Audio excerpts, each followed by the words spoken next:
Gangster Mukhtar Ansari की मौत के बाद सियासत अब भी जारी है। राष्ट्रीय शोषित समाज पार्टी के अध्यक्ष स्वामी प्रसाद मौर्य ने मुख्तार अंसारी की मौत पर सवाल उठाए हैं और योगी सरकार पर हमला बोला। तो वहीं समाजवादी पार्टी के नेता और सांसद डिंपल यादव ने भी गाजीपुर प्रशासन पर निशाना साधा।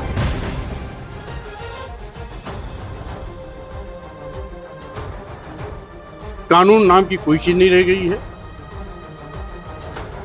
और मुख्तार अंसारी जी ने जिस तरीके से जेल में जहर देने का आरोप लगाया था, जहां तक कि माननीय सर्वोच्च न्यायालय में उनकी याचिका भी इस तरह की पड़ी हुई है, जहर दे करके मारने की साजिश का जो आरोप था, इस घटना से सच साबित हुआ कि सरकारी अराजकता लोगों की पकड़ में आ गई। परिवार वाले आरोप लगा रहे हैं, तो जो भी उनके आरोप है सरकार को, और यह बात एकदम साफ तरीके से रखनी चाहिए। जो लोग संचिता की बात करते हैं, प्रारब्ध की बात करते हैं, तो यह भी जान लें कि जहां एक तरफ दृश्यत कर्मफल है, वहीं अदृश्यत कर्मफल भी है। वो लोग जानते हैं सच्चाई क्या है, और सच्चाई वो लोग जानते हैं, चाहे जितना भी छुपा ले, सच्चाई से वो पूरी तरह वाकिफ है।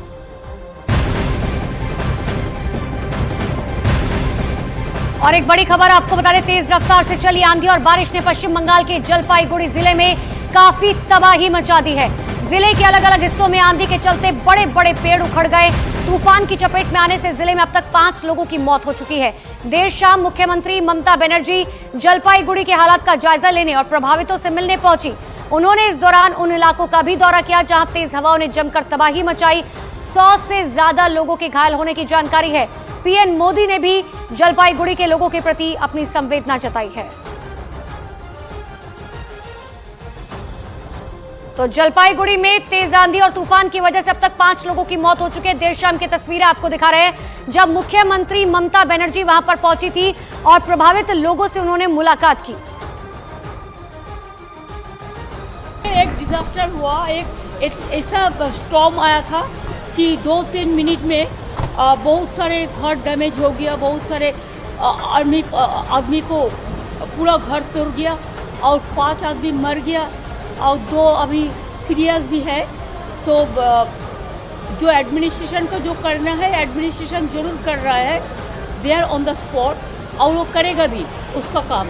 एमसीसी कोड है, इसी के लिए हम डिटेल्स नहीं बता रही हूँ, लेकिन गवर्नमेंट पूरी उसका पास है। जलपाईगुड़ी के तूफान प्रभावित लोगों के प्रति संवेदना जताते हुए पीएम मोदी ने भी ट्वीट किया। उन्होंने लिखा, मेरी संवेदनाएं पश्चिम बंगाल के जलपाईगुड़ी मैनागुड़ी इलाकों में तूफान से प्रभावित लोगों के साथ है। उन्होंने आगे लिखा, उन लोगों के प्रति संवेदना जिन्होंने अपने प्रियजनों को खोया है। अधिकारियों से बात की और उनसे भारी बारिश से प्रभावित लोगों को उचित सहायता सुनिश्चित करने के लिए मैंने कहा है। मैं सभी भाजपा के बंगाल कार्यकर्ताओं से प्रभावित लोगों की सहायता करने का आग्रह करूंगा।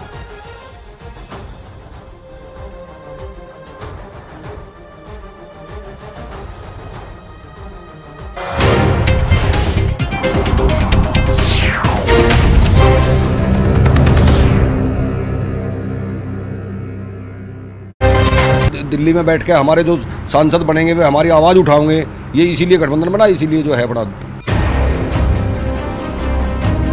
पश्चिमी उत्तर प्रदेश की सड़कें, यहाँ की गलियां, यहाँ के मोहल्ले, यहाँ की चौपाल। ग्राउंड रिपोर्ट के दौरान जितनी गहराई में जाओ, बातें और भी ज्यादा पता चलती हैं। सबसे ज्यादा चर्चा बागपत, मेरठ, मुजफ्फरनगर की सीटों की हो रही है। बीजेपी जानती है कि जाटों का वोट कितना अहम है और अब तो आरएलडी भी साथ है। मुजफ्फरनगर में योगी आदित्यनाथ ने राम मंदिर का जिक्र किया तो शामली में राम मंदिर के साथ चौधरी चरण सिंह की भी बात की। अयोध्या में प्रभु रामलला का भव्य मंदिर का निर्माण और आजादी के उन सभी बंदों का सम्मान किस रूप में हुआ है। आजादी के अमृत महोत्सव वर्ष में हर घर तिरंगा के माध्यम से हम सब ने उस आयोजन के साथ जुड़ करके देखा है। बंदों केवल यहीं तक सीमित नहीं है, अभी हाल ही में किसानों के मसीहा चौधरी चरण सिंह जी को भारत का सर्वोच्च नागरिक सम्मान भारत रत्न प्राप्त हुआ। एक विरासत का सम्मान है। चौधरी साहब किसानों के मसीहा थे। मेरठ डिवीजन में ही 14 लोकसभा सीट आती है। 2014 में लोकसभा चुनाव में बीजेपी ने इस डिवीजन की 14 सीट जीती थी। 2019 में बीजेपी 14 में से 7 ही सीट जीत पाई थी। कैसे ये रास्ता मेरठ की ओर जा रहा है और आगे पश्चिमी उत्तर प्रदेश की ओर, उसी तरीके से उत्तर प्रदेश की राजनीति में भी यह बात सर्वमान्य है कि जिसने मेरठ जीत लिया उसने पश्चिमी उत्तर प्रदेश का किला फतेह कर लिया।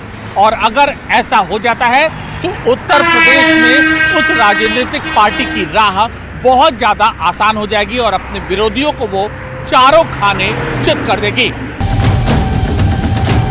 2024 में बीजेपी इसी नुकसान की भरपाई करना चाहती है और जाटों का वोट इसमें सबसे अहम रहने वाला है। यही वजह है बीजेपी ने आरएलडी के साथ गठबंधन किया। मेरठ में प्रधानमंत्री का आना इसीलिए अहम हो जाता है क्योंकि मेरठ यूपी में उन 20 क्लस्टरों में से एक है जहां बीजेपी ने प्रधानमंत्री की रैली का प्लान तैयार किया है।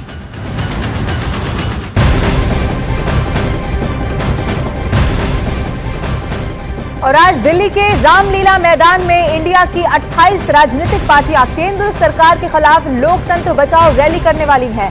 अरविंद केजरीवाल की गिरफ्तारी के बाद आयोजित इस रैली को विपक्ष की एकजुटता के तौर पर देखा जा रहा है, तो दूसरी तरफ कांग्रेस ने साफ कर दिया है कि ये किसी एक व्यक्ति या पार्टी केंद्रित रैली नहीं बल्कि लोकतंत्र और संविधान बचाने के लिए इंडिया के 28 दलों की रैली है। इसमें सभी दलों के प्रतिनिधि हिस्सा लेने वाले हैं। रैली का मकसद बढ़ती महंगाई, बेरोजगारी, विपक्ष के नेताओं पर केंद्र की एजेंसी की तरफ से हमले और विपक्ष के नेताओं की गिरफ्तारी और कांग्रेस के बैंक खाते फ्रीज समेत तमाम दूसरे मसले रहे। क्रांति भूमि मेरठ की सरजमी पर पीएम मोदी आज गरजने वाले हैं। पीएम मोदी की होने वाली इस रैली की सभी तैयारियां पुख्ता कर ली गई हैं। सबसे बड़ी बात यह है कि एनडीए का कुनबा भी पीएम मोदी के साथ मंच साझा करने वाला है। ये रैली इसीलिए भी बहुत खास है क्योंकि लोकसभा चुनाव का बिगुल बजने के बाद ये पश्चिमी उत्तर प्रदेश में पीएम की पहली रैली है। रैली में पीएम मोदी के साथ मंच पर सीएम योगी आदित्यनाथ, हरियाणा के मुख्यमंत्री नायब सैनी जयंत चौधरी, अनुप्रिया पटेल, ओम प्रकाश राजभर, संजय निषाद मौजूद रहेंगे। इसके अलावा कई केंद्रीय और राज्य मंत्री भी पीएम मोदी के साथ मंच पर मौजूद रहने वाले हैं। एक बड़ी रैली आज होने जा रही है और खास